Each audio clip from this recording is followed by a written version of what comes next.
یکی از نمونه‌های کوچ با حیوانات در جهان کوچ ایل بختیاری است و از جمله مشکل ترین آزمون تحمل انسان هاست که هر ساله به وسیله همه مردم ایل صورت می‌گیرد.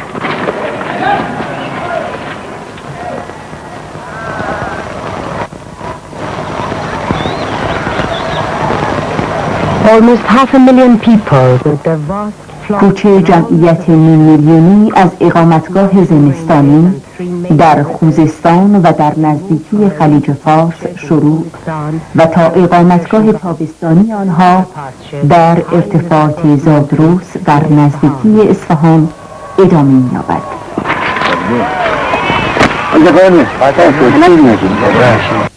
Jafar is our host on this journey. در این سفر جعفر میزبان ماست و تنها مهمان نوازی و تمایل او بود که امکان تهیه فیلم کوچ را برای گروه ما میسر ساخت.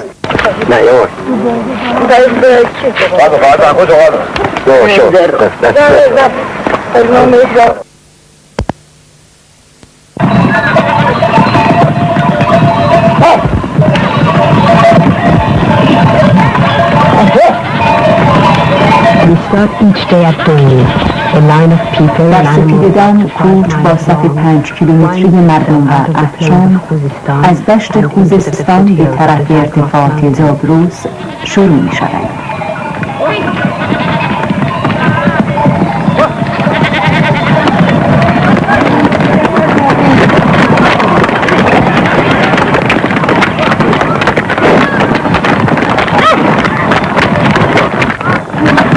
از این لحظه به بعد نه فروشگاهی، نه جاده‌ای، نه پزشکی و در حقیقت هیچ گونه امکانات دیگری برای آنها وجود ندارد. بنابراین هر خانواده باید تمام لوازم مورد نیاز خود را برای 2 ماه با خود حمل کند.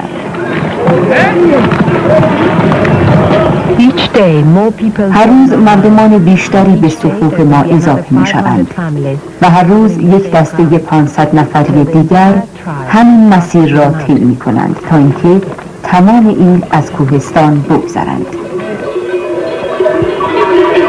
ایل بختیاری عموماً از راه دامداری تامین معاش می کنند و گوسفندان آنها نیاز به علف دارند. اکنون آفتاب چراگاه‌های زمستانی را به بیابان لمیزرع تبدیل کرده است. گوسفندان باید زنده بمانند و تمام این مشکلات به خاطر بقای آنها به این تحمیل می شود. در نخستین روز ما به چولوار می رسیم. این اولین رودخانه و کوچکترین مانع از 6 مانع اصلی است که باید بر آنها غلبه کنند. جعفر میگوید رودخانه حالت عادی دارد و در مقایسه با آنچه در پیش روی ماست این ساده ترین است.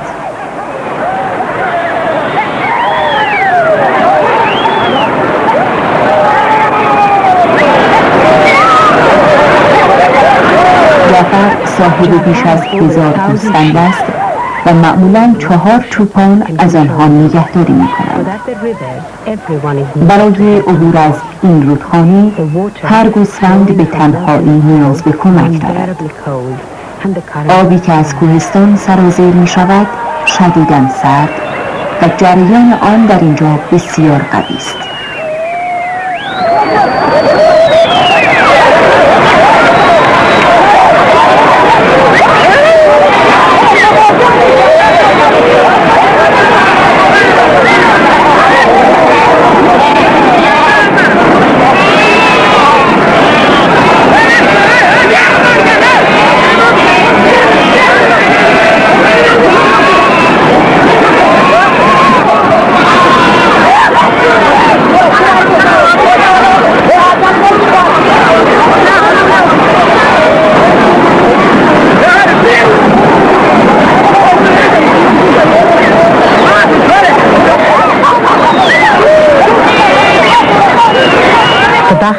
در تاریخ مشهور است که بختیاری ها در مقابل اسکندر مقدونی مقاومت کرده و سرزمین امنی برای خود ایجاد کردند، در حالی که اسکندر تمامی ایران را فتح کرده بود.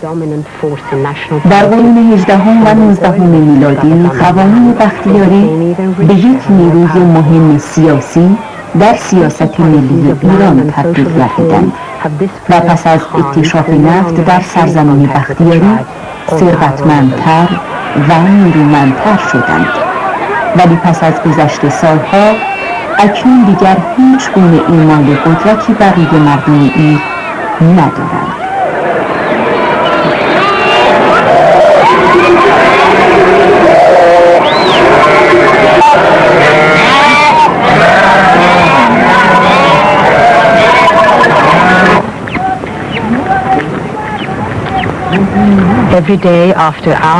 هر روز پس از ساعتهای صعود از کوهستانها و گذر از رودخانه ها مال اسکان موقتی می یابد. هر مال از 3 تا 6 چادر تشکیل می شود. زندگی ادامه می یابد، از یک روز تا روز دیگر، از یک بارگه تا بارگه دیگر.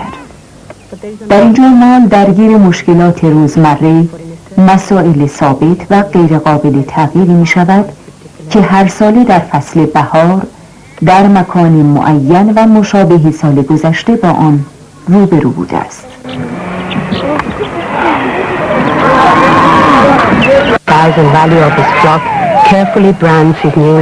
جعفر از تعداد گله خود آگاه است و با دقت بره‌هایی را که در این کوچ متولد شده اند داغ‌گذاری می کند.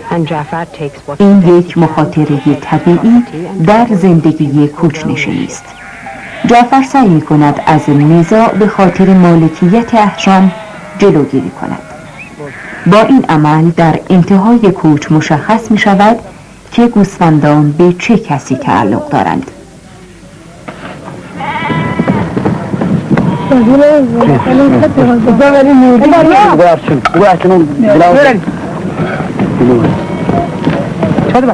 Our wealth is in sheep, Jafar explained, especially ewes whose lambs we can sell at the end of the migration. جعفر قلی میگوید بزها عایدات چندانی ندارند.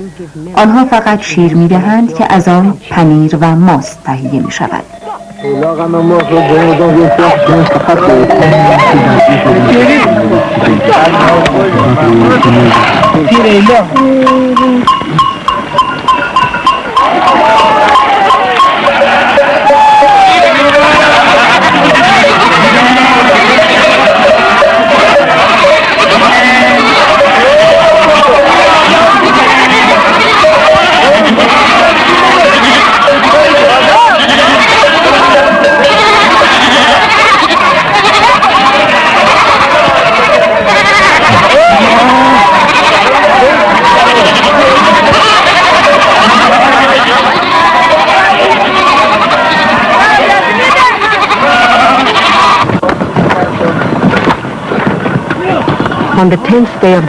در 10مین روز کوچ ما به منار می رسیم. And the first really difficult mountain.